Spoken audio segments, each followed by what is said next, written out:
Ada lagi satu kata yang dari guru saya, Kiai Abdul Aziz. Siapa larang kau mencuri? Hak asasi.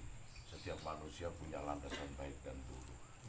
Dan mana kalau kebahagiaan dia cetak sendiri, keburukan dia cetak sendiri. Silahkan kau mencuri. Siapa larang? Silakan kau berbuat baik juga silahkan. Tetapi jangan mencuri barang-barangnya masjid, keterlaluan. Yang kedua, siapa larang kau berzina? Enggak. Kau punya alat-alat vital sendiri, kau mau melakukan segalanya sembarang, apalagi kau punya duit, silahkan. Enggak masalah. Kau mau berzina di rumahmu, rumah tetangga, dimanapun silahkan. Hak asasi itu kau punya sendiri, itu hasrat. Tetapi jangan zina kau di dalam masjid, itu namanya keterlaluan. Lantas saya katakan, coba kalau kalimat ini ada titik-titiknya kau sambung sendiri-sendiri.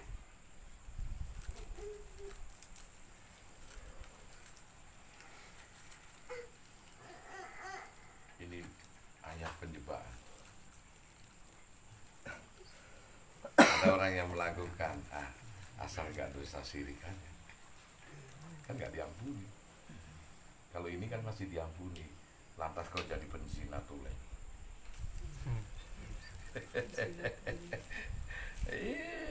Makanya ada kata penjebakan. Apa maksud dibalik tabir ayat ini? Bagaimana ada dua sisi dengan sudut pandang berbeda. Satu anak menyatakan kau beli minyak, ini uangnya. Satu anak, aku suruh kau beli roti, ini uangnya. Kemudian kembali keduanya, minyaknya mahal pak. Yang satunya rotinya roti apa ya pak ya? Ayat itu cuma menyatakan satu, tawar. Visi misinya berbeda. Kalau minyaknya mahal bagaimana ditawar? Kalau rotinya jelas namanya roti tawar. Dengan visi misi berbeda secara talenta sendiri-sendiri. Lah ngaji tasawuf rasa, bagaimana dia mencium ini bau jeruk? Coba salah satu panca indera kita tutup tanpa menggunakan keempat panca indera itu atau kelima panca indera. Pasti kau akan memprediksi itu keliru. Jeruk ternyata kak kon melek tiba noroko. Tiba noroko iki dikei parfum jeruk. Motone ditutupi diambuk loto. Jeruk iki pasti rokok cak nak wis dibuka. Jadi apa yang kau ucapkan, apa yang kau rasakan belum tentu apa yang ada yang tampak di depanmu. Juga apa yang tampak, apa yang kita rasakan belum tentu apa yang terjadi. Karena ini dikasih parfum jeruk, karena matamu ditutupin, maka bibirmu mengatakan jeruk, hidungmu menyatakan bau jeruk, telinga pun kau dengaran jeruk, tapi mata nggak bisa dibohong setelah dibuka. Patahlah hidung, telinga, dan mulut. Masa Allah, keliru lah aku. Nggak tahunya rokok.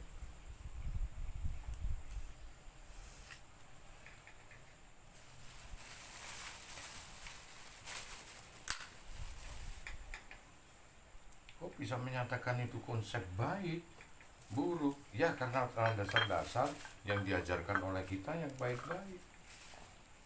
Tetapi rasa ini apakah mengajarkan tidak baik? Tidak. Rasa itu furqan, pembeda, hanya untuk membedakan mana itu rasa yang baik, mana rasa yang kurang baik, mana rasa yang jelek.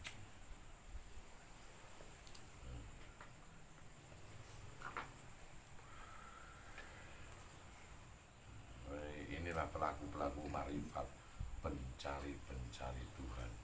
Kehidupan kita nggak bisa ngerti, makanya kita mencari Tuhan dari wujud yang apa, wujud kehidupannya, atau wujud sifatnya, atau wujud hakikinya, sulit.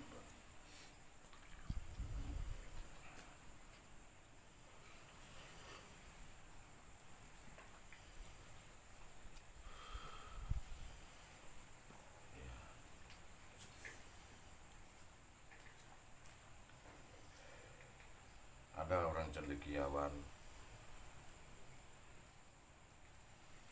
memangnya Tuhan itu akan nuruti kemauan lu toh.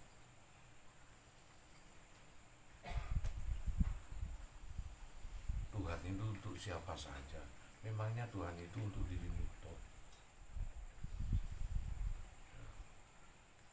Terus emangnya Tuhan itu hanya untuk menuruti kemauan kamu aja?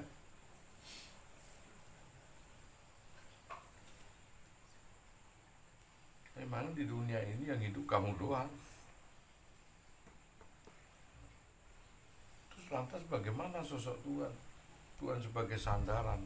Lantas orang berpikir, kalau Gus menyatakan suatu kebahagiaan itu hakiki, yang mana kebahagiaan itu tanpa alat disebut kesenangan. Bukan itu kebahagiaan yang hakiki. Kebahagiaan yang hakiki itu yang tanpa alat sekalipun. Lantas saya cerita cinta. Dengan cinta kau bisa menangis, disitulah mahabbah. Kau bisa mengenal Allah konsepnya. Kau menangis. Setelah kau menangis, kau diam di dalam kamar. Di gelaran sajadah Habib Wirid, alhamdulillah aku mengenal. Terus aku tanya, dengan cinta kau mengenal Allah? Iya, mengenal Allah. Apakah sang cinta itu Allah? Mentah lagi. Begitu kau kubukakan suatu tabir rahasia, Masya Allah, tentang hukum, tentang takluknya seonggok hukum, dari hukum yang ada di syariat ini kemudian menginjak ke hukum kauniyah yang disebut apa namanya, hukum-hukum alam, maka kau menangis. Rahasia ini tersingkap. Masya Allah, ternyata hanya orang-orang khusus yang bisa mengetahui tentang si hukum. Saking hebatnya kamu merasakan itu sirullah, maka kau mengatakan Allah lah sang rahasia. Apakah begitu? Maka kalau kau berpikiran itu, tersesatlah dirimu. Padahal Allah menyatakan akulah sang nyata dan sang goib. Sulit.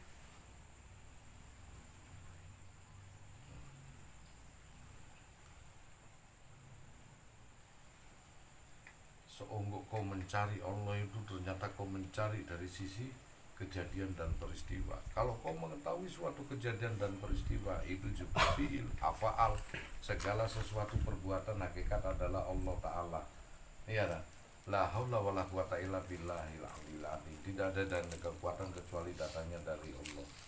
Lantas kau berpikir, berarti kalau orang sedang bercinta kasih, hakikat itu Allah. Iya. Lantas kalau ada orang yang kejam, apa hakikat itu Allah? Iya. Karena la haula wala quwata illa, tidak ada dan kekuatan kecuali datangnya dari Allah. Berarti saya bergerak sesuai dengan surat Al-Anfal ayat 17. Bukan kamu yang membunuh, tapi akulah yang membunuh, kata Allah. Bukan kamu yang melempar dari apa yang kau lempar, tapi akulah yang melempar. Berarti aku berbuat begini, berbuat gitu, gak ada dosa, Gus. Nah, batasan kesimpulan kalau kau begitu bagaimana? Apakah Allah sang hukum? Ataukah Allah sang kejadian dan peristiwa? Iya. Maka tersesatlah dirimu.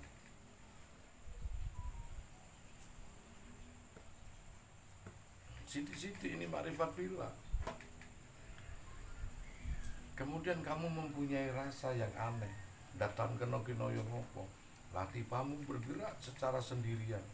Hingga kau bergerak, kau sedang berbicara tapi di sini la ilaha illallah. Kau sedang merenung, di sini tetap Allah Allah.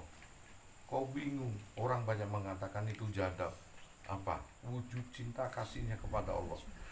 Hingga bergeraklah hatinya. Bingung dia dilanda begitu. Hingga kau nemukan, inilah Allah berbicara dengan hatiku. Lantas Allah menyatakan, jikalau ilmunya itu baik, maka terhamparlah akhlakul karimah. Lantas bagaimana dengan Gus Ja'far? Apakah masuk pada konsep akhlakul karimah? Tidak, tetapi dia dihidupkan dari sisi itu. Yang aku tanya, apakah Allah itu disebut sang hati?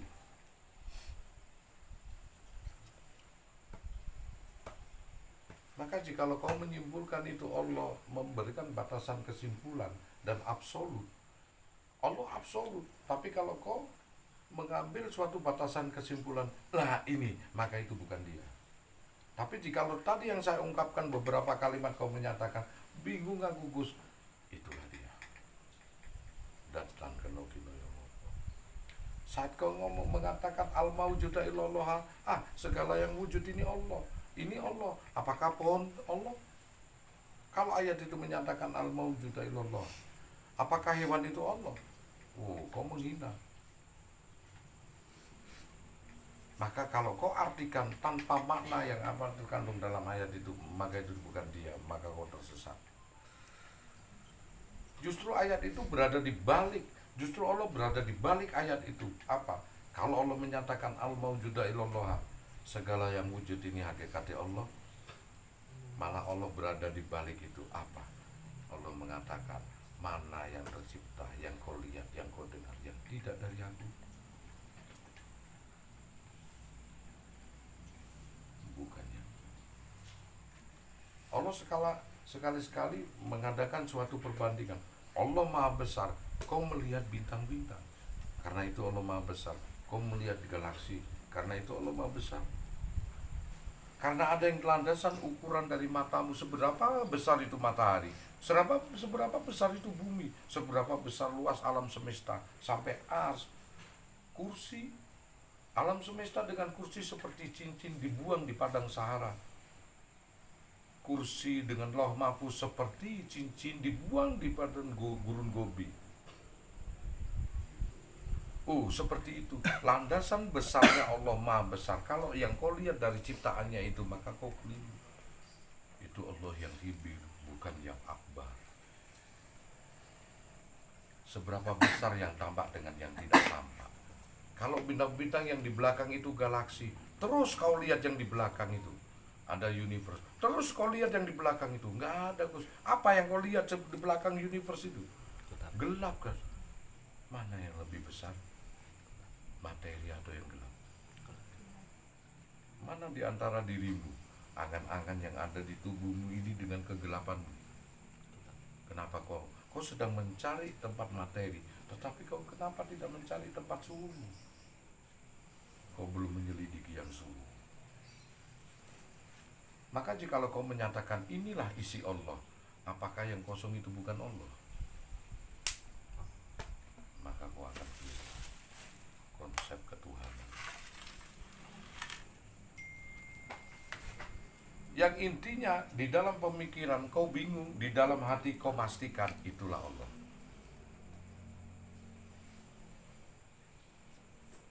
Di dalam pikiran aku tak bisa mendeteksi Allah, karena di dalam pikiran terchannel juga pendengaran dan otak.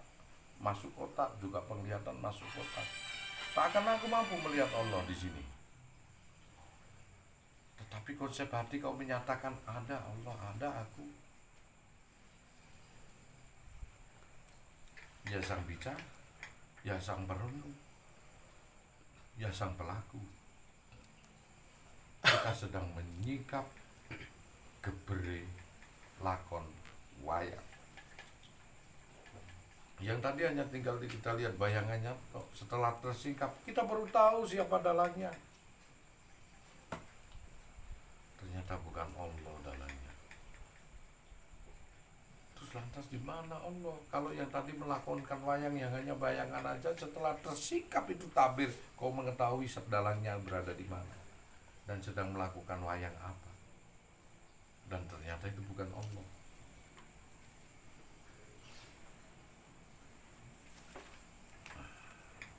Nirzamani, ternyata Allah adalah yang nanggap, sing nanggap sesuai dengan nirzaman. Terus lantas Anda mengatakan Allah lah sang hoyu, sang kehidupan, yang pada saat zamannya dia akan turun. Maka kalau kau sudah menyantel seperti itu pikiranmu, maka itu bukan dia, bukan Allah. Ternyata masih ada yang menunggu dari nirzaman.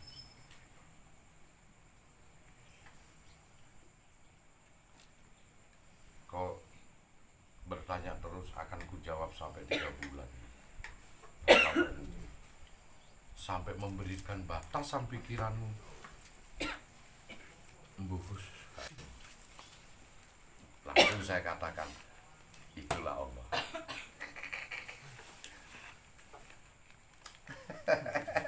Nek kon bertanya terus, aku jawab. Sampai batasan kau tidak mampu berpikir, karena Allah tidak bisa disinggapi dengan cara pikiran. hingga koplak pikiranmu, hingga kau mengatakan mbungkus aku karo, maka aku katakan itulah Allah. Terus ada tidak antara tiada Allah? Kalau kau menyatakan ada karena perbandingan dari suatu kalimat tiada, maka kau keliru. Kalau kau menyatakan ada memang sewajibnya dia wajib ya wa ya ghairu ada, maka itu yang benar. Aku katakan adanya Allah seperti apa? Seperti wujud kita manusia, maka kau tersesat. Aku tanya sifat wujud nafsiyah ya wa ya ghairu. Oke, aku tanya hakikat wujud nafsiyah, adanya Allah seperti apa?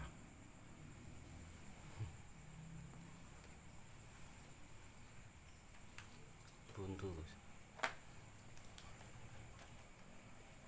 Rasulullah di Al-Quran mengatakan, Musa, andai kata aku menempel tajaliku kepada alam semesta, dia hancur.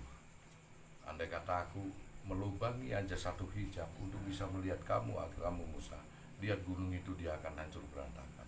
Maka kau tak akan bisa melihat wujudku. Satu yang mampu nampung eksistensiku bukan langit dan bumi, tapi hati manusia. Saya tidak menyatakan konsep hati.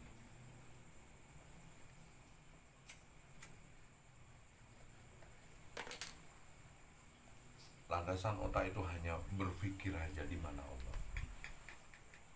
Yang menjawab hati. Selagi kau jawab dengan kalimat, maka itu bukan Allah. Makanya yang menjawab hatimu. Hatimu bagaimana? Lantas kau jawab, ya begini. Selagi kau jawab itu bukan Allah, meski benar, karena itu kalam. Aku tanya hati.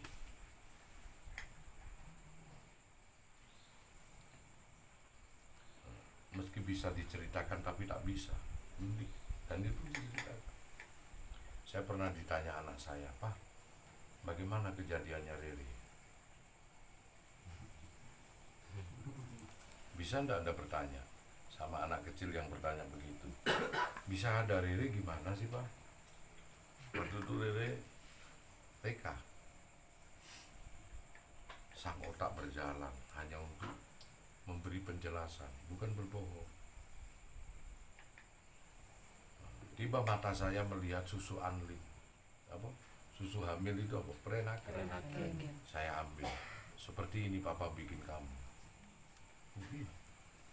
Kalau malam diaduk, waktu Riri belum ada itu, diaduk diminumkan ke Mama. Karena dia melihat itu gambar orang hamil, percayalah. Begitu. Besoknya dia nggak tanya. Dia tanya, dia ngomong sama temannya, aku tahu siapa aku. Nah, dulu aku songkok susu. Tak dengerin waktu TK itu. Yang kalau malam diaduk sama papaku, tapi yang minum Mama. Makanya mamaku gemuk akhirnya.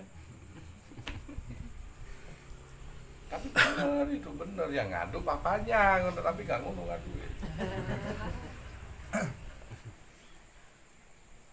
Oke, berlangsung itu sulit. Kita tidak mau berbohong tapi sulit. Itulah Allah. Nah, kemudian berselangnya waktu, anak itu dewasa, SMA, dan dia tahu ilmu biologi. Lantas dia toleh ke saya. Kenapa kamu tertawa? Enggak, aku ingat dulu masih kecil, Papa bohongi Riri.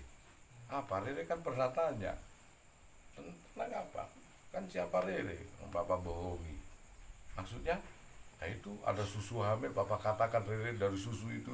Ngawur Papa itu. Yang benar seperti apa Riri? Karena dia tahu, bisa jawab gak? Ternyata anakku juga gak bisa jawab meski dia tahu. Itulah Allah, itulah dia.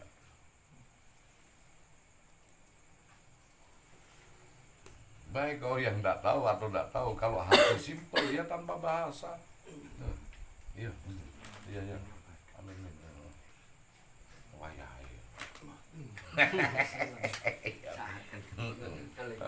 Waalaikumsalam. Uyung ya, uyung. Jadi mau aku. Dalam.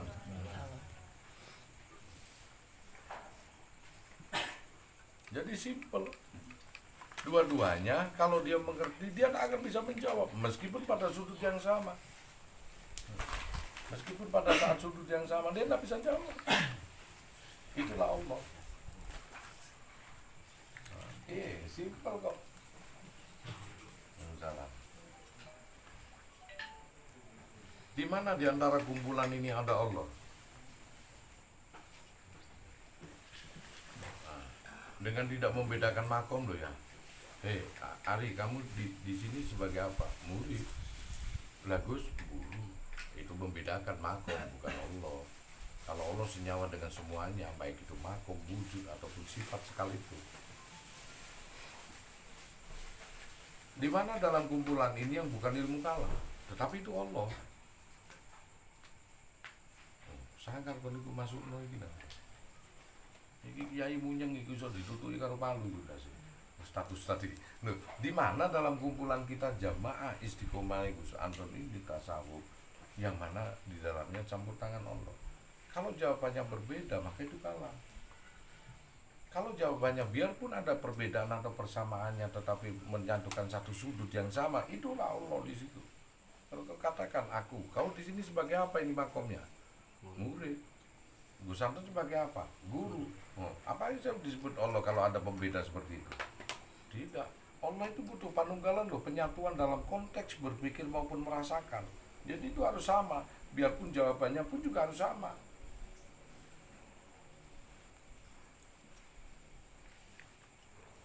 Oke, di mana dalam hidupmu kau bisa mendeteksi itu Allah? Lantas jangan kau berpikiran kalau kau sudah menemukan Allah semudah itu kau mengucapkan, oh itu ya Allah. Kalau kau dipukul sakit tak? Kalau kau disayang, kau dibahagiakan seseorang, bahagia, senang gak? Sementara rasa senang dan rasa sakit itu apa namanya? Senang dan sakit itu apa namanya? Rasa.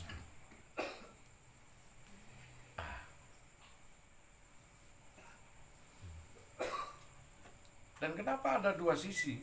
Sakit, senang. Susah, senang. Sakit, sehat. Kenapa ada dua rasa itu? Saya akan bertanya sama kamu, kalau masih ada perbedaan dua kalimat untuk bisa furqan membedakan, maka itu bukan Allah, itu kalam. Karena Allah sedang mencipta sesuatu perbedaan baik buruk, negatif positif untuk bisa terang. Lantas kalau kau katakan, maka itu dua perbedaan, maka itu bukan Allah, itu kalam kan, kalam ciptaan. Berarti cahaya ini Allah.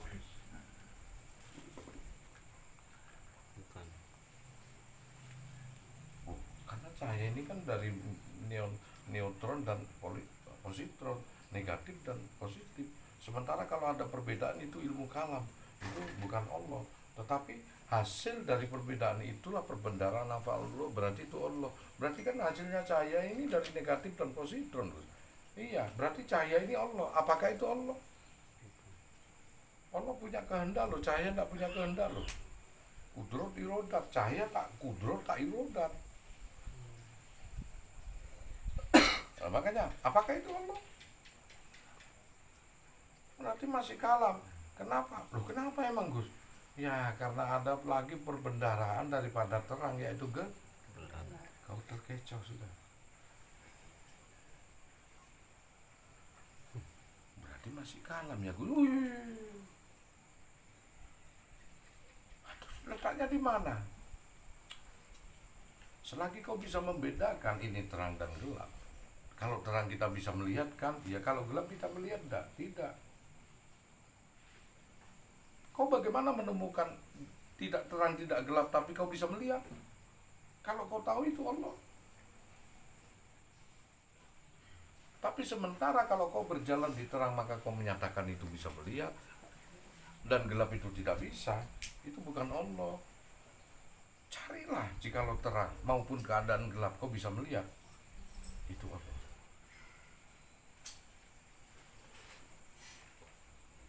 Karena Allah tak bisa terdeteksi dengan suatu hukum gelap dan terang. Karena gelap dan terang itu mekanisme yang dibentuk Allah yang berupa ilmu kalam. Maka jikalau itu menyatakan hidup, berpikiranmu ke dohir, pikiranmu ke materi. Apa sih yang disebut hidup koyu? Kalau pikiranmu ke dohir, berarti orang yang disebut koyu hidup adalah bergerak kan?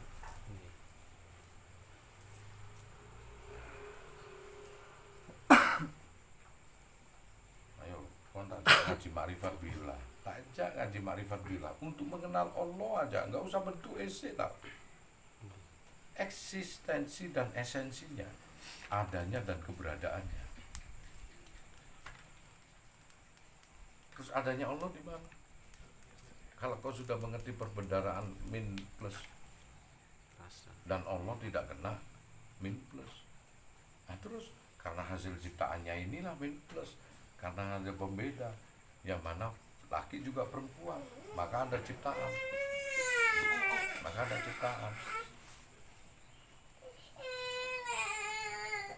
lantas kita bagaimana cara berpikirnya? Mampukah pikiran kita untuk berpikir ke situ?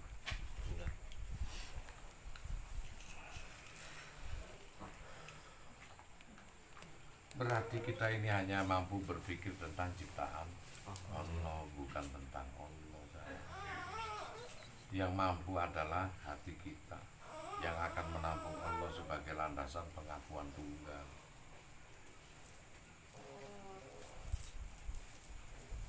Makanya di 100 orang yang di sini umpama bertanyalah tentang itu, saya jawab 1 orang 1 jam. Berapa hari saya duduk di sini? Tak akan menemukan satu sudut pandang. Cuman kita cerita ada dan tiada, cuma itu aja. Jikalau kita memastikan ada, ternyata Allah yang tiada. Jikalau kita memastikan ternyata Allah tiada, seorang ateis ternyata ideana. Cuman itu aja, muter itu cuman dikembangkan dengan kalimat rasa yang membentuk suatu kalimat-kalimat yang indah. Apakah Allah itu baik? Kau katakan iya, berarti kau memadukan Allah dengan makhluk, bahwa Allah itu baik. Allah tidak baik dan tidak buruk, karena duanya itu adalah kalam ciptaan. Allah tidak begitu. Nah kalau begitu Allah itu gimana, Gus? Berdasarkan pengalaman hidup itu, kalau nggak laki perempuan maka ada bencong. Kau pikir bencong? Nah berarti pemahamanmu di situ aja. Berarti kau hanya mengadopsi ilmu-ilmu di situ aja. Sulitnya dia mentok berpikir tentang sifatullah hingga kau menyatakan Allah sang sifat. Boleh dikatakan benar karena memang acuannya dari situ. Memaksimalkan pikiran dan hati kita hanya pada sifat. Hundi sifat wahdah. Belum nyampe pada tingkatan ahadiyah.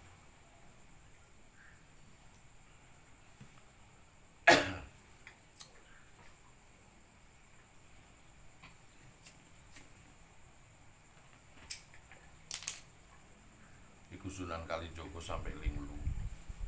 Piye do begitu. Makanya ditulislah Serat Linglung, kebingungan Sunan Kalijogo. Dulunya dia menginginkan sakti Mondroguno, setelah bertapa sakti ini luar biasa, dia tidak menginginkan itu. Percuma nak sakti juga, aku nggak mengenal siapa yang memberi. Dan percuma kalau sakti tidak langgeng abadi dan akan lebur juga sih. Lantas siapa dia? Siapa yang bisa bikin aku bicara ini? Suara yang keluar ini dengan intonasi bahasa yang merdu ini siapa? Siapakah sang suara ini? Siapakah sang perasa ini? Oh Gus Anton, oh Ari, oh siapa aja? Itu kan nama, bukan diri. Gus Anton tahu itu nama yang disempatkan aku ini. Aku tanya, siapakah yang bicara?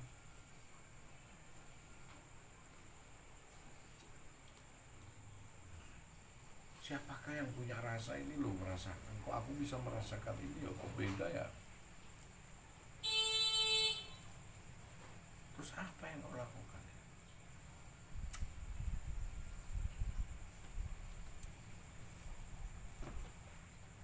ternyata dalam kebingungan itu apa yang harus kita lakukan?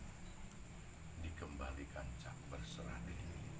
Karena otak kita tidak mampu merasakan, tidak mampu berpikir itu, makanya kita berserah diri, dikembalikan. Kembalikan muasalmu dari yang tiada. Kembalikan. Itu maksudnya itu. Setelah kembali, kau masih dibingungkan lagi. Terus buat apa juga aku hidup kalau semuanya hanya titipan?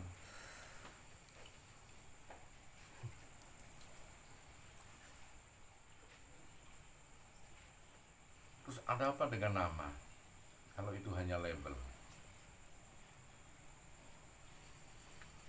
Terus buat apa kita ngejar ilmu ya?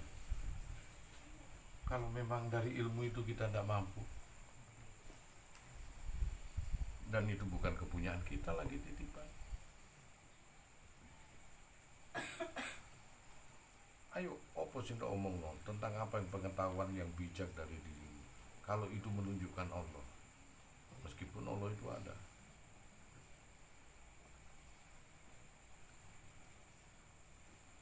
Kau akan menjawab, gak tahu Gus, bingung aku. Maka itu Allah. Nah, aku kita panjang no lebar kon niku iso nitik-nitik seperti hukum parcel titik-titik. Maka kalau diruntuk tiba no gambar itu PP titik-titik ini. Kau membedakan sebagai furqan dalam jamaah ini. Aku yang tanya, di manakah Allah terlibat dalam jamaah ini? Sang pembungkus, Ya, sang pembungkus rasa, pembungkus batas nalar kemanusiaan yang susah ditebus Gus.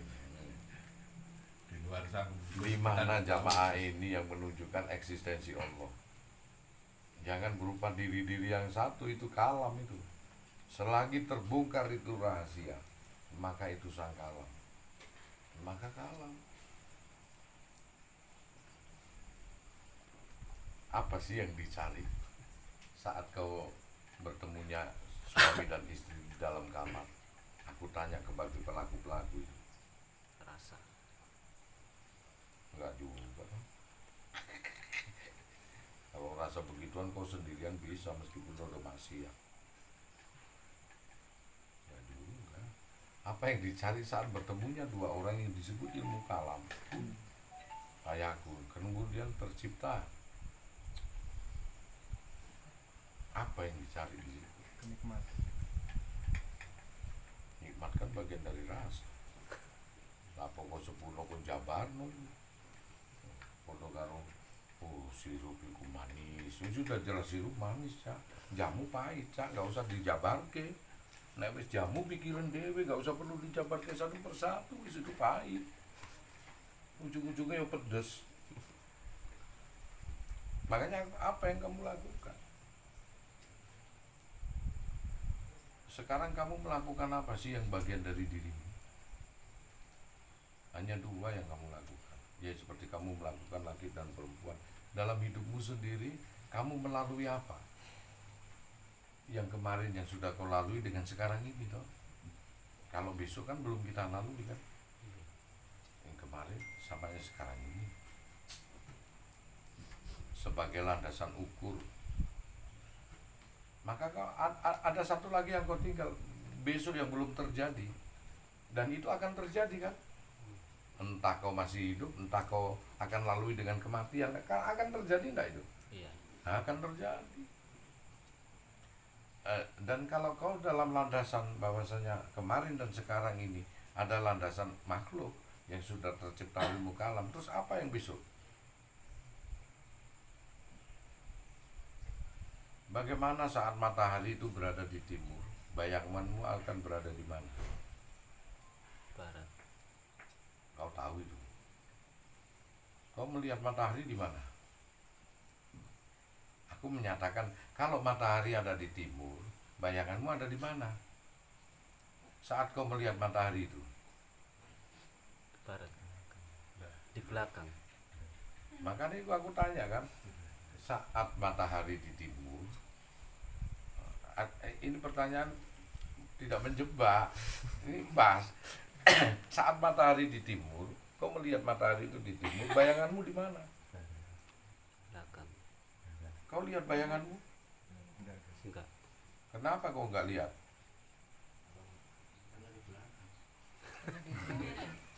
Kok durung delok lu iso ngomong bayanganmu nang ngene mburi iku lho.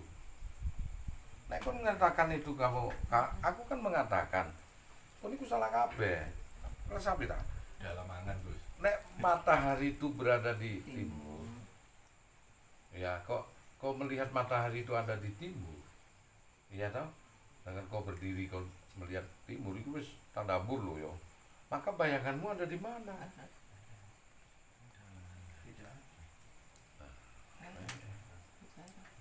Kodong ini lho, iki tembok iku putih. Umpama tak tulis iku warna kuning ngono. Tulisannya kuning bisa. Kayak warnane yo kuning. Iki warna opo? Ngono kira-kira kon bingung. Karena kon fokus nang ngene kuning, kon ngomong kuning. Tembok iki warna opo? Ngono ku. Tidak ada berarti. Iku yo keliru, goblok. Alam bu. Bulet. Loh, iki tenan iki. Nek kau melihat matahari di timur, bayanganmu berada di mana? Lucu kok ini. Di belakangnya keliru, wong aku ki ngomong timur ya. Di barat apakah kau melihat bayanganmu? Wong kon iku lho nang timur. Jelas nang timur iku gak ono bayangane kok. Loh, Bagus. akhirnya coba resapi, sing salah aku apa awakmu sih? Nek kon ndelok mata iki matahari yo. Bayanganmu nanti aku ndelok yo gak ono. Kan gak ono, Pak. Iki kan timur iki. Mbak kok kon ngomong nang mburi ku, aku nyebute timur, kok jawaban barat ngono lho. Lah apa nang mburi? Kalau matahari di depan, moko aku jawabin mburi. Lho iku wis keliru kon jawab iku bisa. Nek matahari itu di timur, bayanganmu berada di mana? Barat. Lah kon delok ta wong kon iku nang timur. Lho ya apa sih? Lah kon iku gak sadar. Ini melekat lho. Ini bayangan ini ada ndak? Ada. Saat kon delok timur dan matahari di timur, Enggak ada. ada apa? Enggak ada. Lu kamu ngomong ada itu kan karena memang konsepnya pernah lihat bayangan sih. Umpama lahirmu gak tau ndelok bayangan, kira-kira kon iku tak takoni umpama iki umpama lho ya. Umpama kon lahir iku gak tau ro bayangan iku apa. Apa nih? Kalau matahari di timur dan kau menghadap timur, bayanganmu ada di mana? Jawabanmu apa? Umpama gak tau ndelok bayangan. Enggak ada. Yo keliru kabeh, cak takono apa bayangan iku? Lho ya. Wong kon lho karo bayangan. Enggak tahu. Rada deh. Cahaya. Kalimat itu jelas. Oh, niku lak karo bayangan sih. Bayangan niku apa iku kon karo. Banjur ono pertanyaan anak matahari itu di timur. Ngene lho, kowe ngomong nang barat iku lak mergo pikiranmu bayangan lak wis ngerti sih. Nggih. Dan teorinya udah tahu, maka kon jawab kuwi. Nek kon ngerti ku maka kon jawab kuwi, itulah ilmu kalam. Loh. Masuk kon gak noleh. Iku wis kon berpikir, gak usah noleh, aku ngerti bayanganku nang ngene mburi. Iku ngerti karena apa? Karena kowe duwe ilmu kalam. Karena iya, lalu nafas iku ono, nek sesuk iku bakal ono. Umpama gak ero pengetahuanmu iki. Kowe sing ditakoni yo gak usah bingung. Apa sih bayangan iku sih? Gak ero aku. Lah ngono ah. Iku baru sing bener. Nek ngono iku ilmu karang-karang kon iku. Ya koyo ruru wae, mergo aku noleh Gus.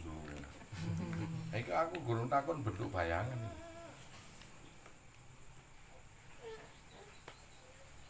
Bentuk bayangan yang mulur mengkerut. Semakin ke atas semakin lenyap bayanganmu. Kau cari di mana sudut nggak ada. Seolah-olah menghilang. Padahal bayangan itu satu tumpul dengan diri. Terus bagaimana dengan konteksnya itu? Nah, kau hadang ke sana Allah, dia berada di sana ya. Kau hadang di sana, dia mungkin berada di sana. Kau hadang di sana, dia berada di sana. Lantas kau menyimpulkan bagaimana itu Allah? Oh, ternyata Allah itu berada di mana-mana. Nah, kalau berada di mana-mana berarti berjalan dong. Berarti masih luas jagat ini. Atau piye? Piye jawabanmu? Allah meliputi segala sesuatu. Meliputi. Yang tidak tampak dan yang tampak itu, yang benda mati itu sebenarnya tajallinya. Tajali dari wujud ciptaan. Itu kan dari ayat, dari rasa nggak mengenal. Batu berarti tajali ciptaan Allah ya. Padahal Allah sifatnya Jamal Kohar, Jamal Komar, Jamal Ayu Indah Elok Nikmat Sempurna. Umpama batu digunakan untuk ketok kepala kita sakit dah, berarti juga bukan dari Allah juga itu. Banyak diketuk bahagia. Oh, koyok kelimak itu kira-kira itu. Dia dikimpuk batu kun iso alhamdulillah kira-kira piye. Nah, betul itu jawaban kita. Yang mana manusia harus diberhentikan dengan kitab itu. Allah menyelimuti segalanya. Maksudnya menyelimuti kon pikirannya wis piye? Kemul loh. Pikiranmu menyelimuti wis kemul loh. Tak toding kemul loh. Hati aku nang jerone kemul ngono. Tunangan rek kemul pikirannya. Di saya, Gus. Hah? Di saya. Loh, Allah di saya. lah aku gak ono ngono gedeng ngono. Aku sing ngajarno. Disi anak aku, Cak. Segala sesuatu meliputi. Arti kata meliputi itu ada di mana-mana. Ora akeh. Situk ning akeh nang ndi. Lah iki bingung. Sudul wada fil kasro dari satu menjadi banyak, dari banyak menjadi satu. Iki bingung iki. Di kebingungan inilah penyelimutannya Allah. Karena tidak butuh jawaban. Mana di antara kumpulan kita yang tak akan terjawab, tapi itu jawaban. Ayo, nek tak jawab, iki duduk Allah loh. Ilmu kalam, pikir sendiri kita. Mana di antara kumpulan kita yang dia tidak butuh jawaban dan mesti harus kamu lakukan sebagai fitrah dan talentamu. Maka disitulah Allah menggerakkan dirimu dan itulah Allah. Dia tidak butuh jawaban tetapi kau mengerti. Dia tidak butuh jawaban dari aku kenapa kau seperti ini, tetapi aku mengerti.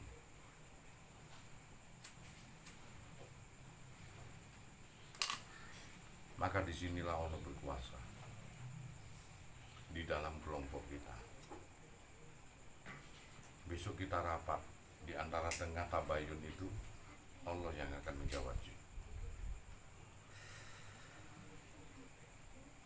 Saya akan mengutarakan ini dan kau akan memahami, tahu maksudku. Maka itulah tabayun, itulah Kudus al-Kudus. Allah akan memuji dirinya sendiri di khasanah diri kita di situ. Maka jangan sekali-sekali kalian melanggar itu. Hanya bedanya dia akan berwujud kalam setelah didohirkan lewat ucapan kalimat mulut. Itu selesai.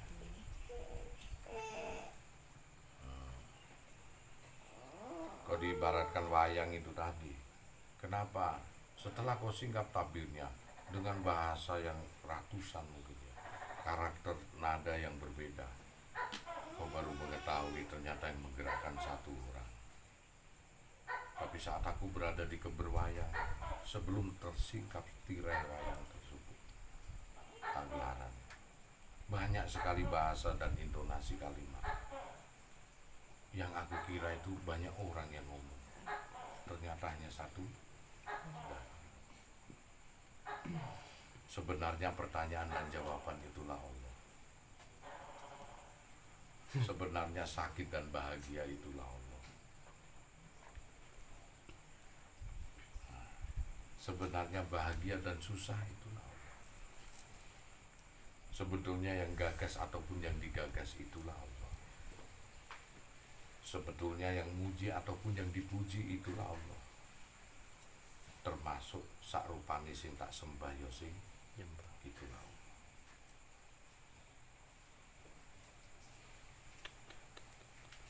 Batas di antara tengahnya itu ndak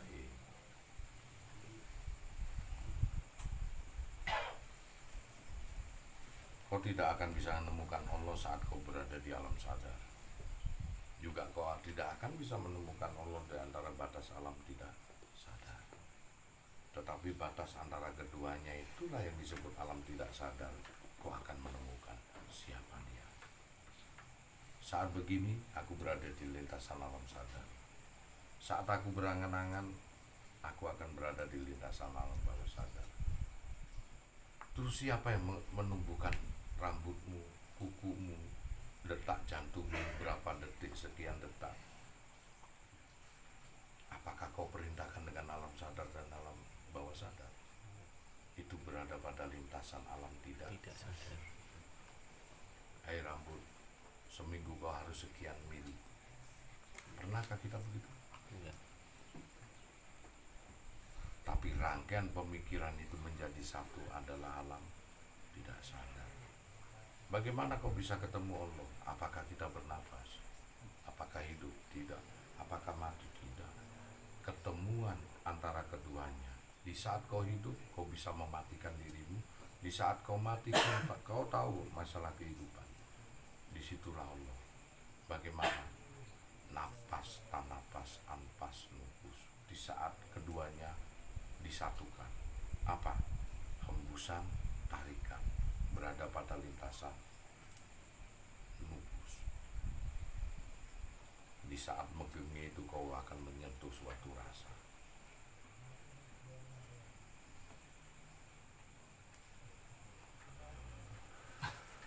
Nafas jamaah cuma 2. Iya, di tengah-tengahnya itu kau harus peka. Dia bernafas mengerti, mengembuskan tak mengerti. Nggih. Dan dua-duanya dilalui. Dia bernafas pintar, mengembuskan bodoh, atau dibalikkan. Di tengahnya dia bernafas dohir dan mengembuskan batin.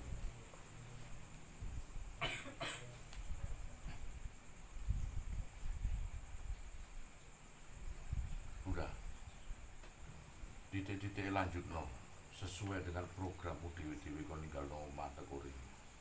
Nggih. Di mana Allah menjaga kamu?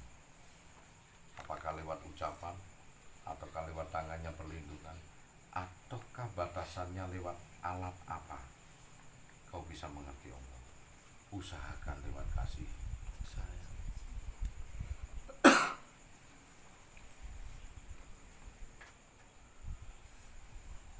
Bahas ini berapa hari sama aku, dengan jaminan tidak tidur. Nek ketemu, jawabannya 2, ketemu dan tidak ketemu. Apakah ketemu harus kepetuk atau berada di dalam pikiranmu?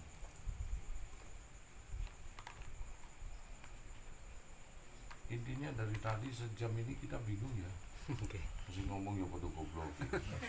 Itulah kalau membuat kita goblok gitu. Padahal kamu sendiri melihat aku pintar, tapi aku merasakan goblok. Di antara tengah-tengahnya Anton goblok, kau menyatakan Anton pintar. Maka masih dikuasai siapa? Di saat perbandingan perbedaan itu saya diam, kemudian saya bisa bicara dan nikmat.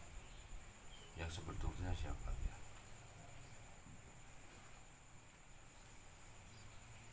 Di saat kau bodoh, kemudian kau menjadi pintar, mekanismenya membuat siapa? Itu sebabnya Rasulullah tidak bisa baca tulis, kemudian menjadi metamorfosis alam, menjadi orang yang paling mulia, dan Iqra bisa membaca keadaan. Maka di mana Allah dalam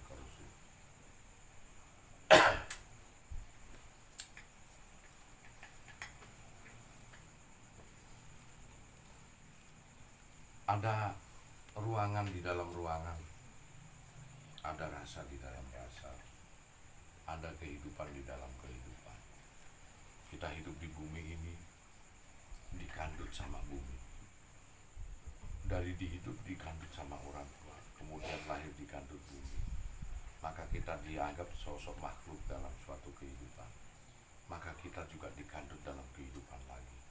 Kita dikandut lagi dalam kehidupan.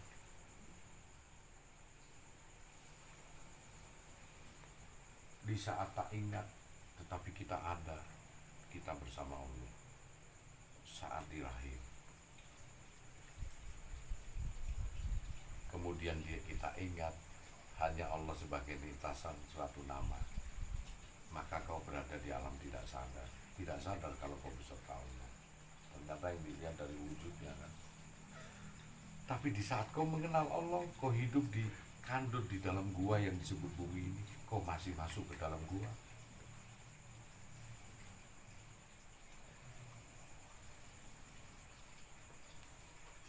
Terbebaslah nafasmu keluar masuk, kau masukkan ke dalam gua dengan cara megel. Masihlah kau berada di dalam bumi. Maka bumi kau masih mencari gua. Sudah kau di dalam gua, kau masuk dari nafasnya gua lagi. Di situ kau ketemu Allah. Syariat, rekod, hakikat, makrifat. Dia dikandung bumi, dia dikandung ibu, dia dikandung gua, dia dikandung batin. Apa? Tanafas anfas. Di situ kau ketemu Allah. Tidak ada yang namanya nafas. Tidak ada yang namanya materi. Apa namanya itu? Kosong. Apa namanya kosong? Home. Apa namanya home? Subuh. Yang belum kau pikirkan adalah seonggok subuh. Yang sering kau pikirkan adalah seonggok materi. Mana luas subuh dengan materi? Mana luas bintang-bintang yang atas dengan yang gelap? Pernahkah kau berpikir tentang gelap karena di dalamnya ada terang? Kenapa kau mesti menyatakan kalau suatu terang itu harus ada sinar dan matahari?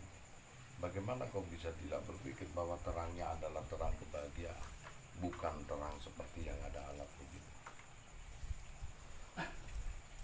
Dan saya tanya, sebesar apa rasa itu?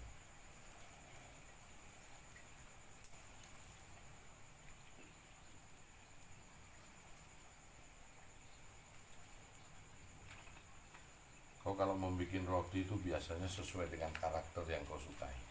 Kau bikin apa lukisan sesuai dengan karakter apa yang kau sukai. Coba tanya Pak Rois dia melukis. Kalaupun melukis saya tanya, kau bisa menimbulkan lukisan pemandangan itu karena apa Pak Rois? Karena kau melihat, menyimpulkan di dalam, kau keluarkan lagi sebagai lintasan lukisan. Kemudian Pak Rois itu menulis huruf. Kalau dia menulis huruf atau kalimat, sebetulnya yang kau rasakan itu apa Pak? Ya, saya menulis aku cinta padamu. Karena apa? Karena di dalam ini mengatakan aku cinta padamu. Cinta kepada siapa? Rahasia Gus. Tentunya yang dituliskan sesuai dengan apa yang dia dapatkan di dalam.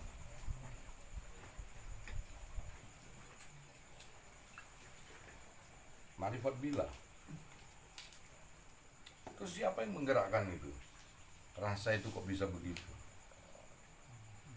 Bergeraknya kita, bergeraknya pikiran kan disebut koyu, hidup. Kenapa beda? Anda bergerak, Ari bergerak, tak suruh menulis barang sesuai dengan kau punya. Jelek, oke tulis. Kemudian kita baca bareng. Kenapa berbeda? Padahal dengan suatu perintah sama. Tulis. Dua orang ini dengan waktu 1 menit.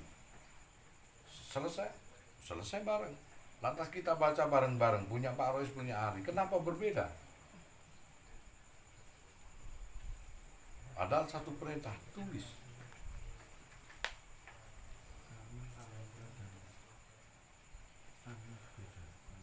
Kudrot di roda menginjak itu masih kudrot di roda. Nah, kenapa kok berbeda? Padahal landasan yang dicipta sama.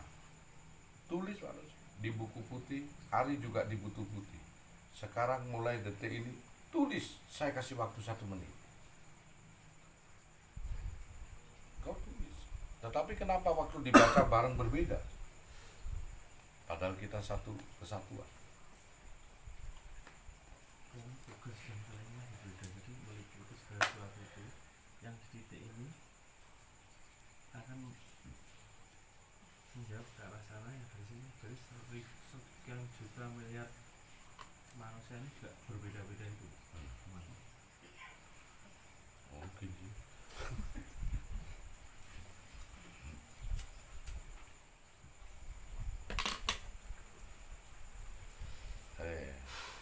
Angka yang paling terbesar itu 9 ya. Kalaupun 239 ya tetap 9 yang paling besar. Dan angka yang paling kecil 1.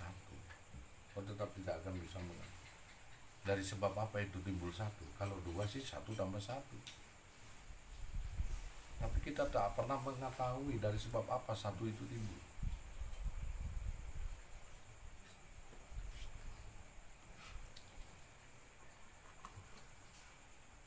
Kita selalu berpikir 1 ini loh.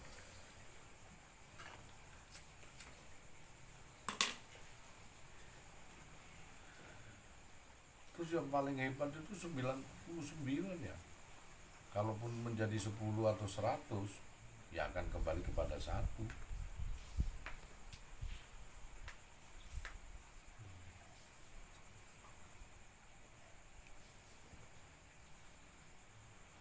Dua kali 9. Coba 1 kali 99 berapa? Asmaul Husna. 99. 9 tambah 9 berapa? 18. 1 tambah 8 9. Kira-kira 2 kali 99 berapa? 198. 1 tambah 9 10. 10 tambah 8 18. 1 tambah 8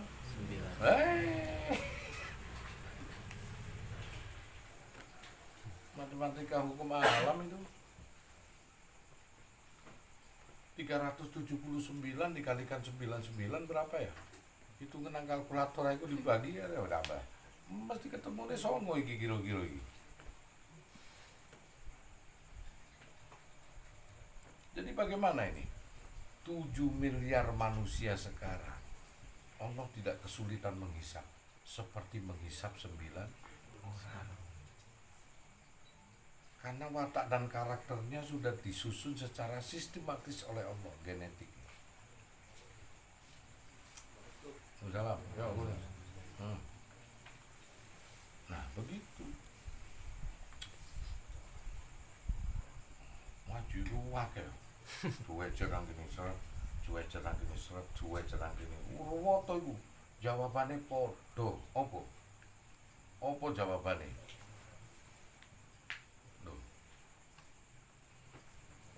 Iki mau garis sama dengan kabeh. Terus iki sama dengan jawabannya padha.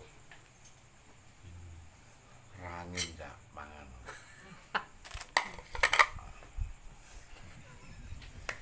Jawabannya kok mangan rangin.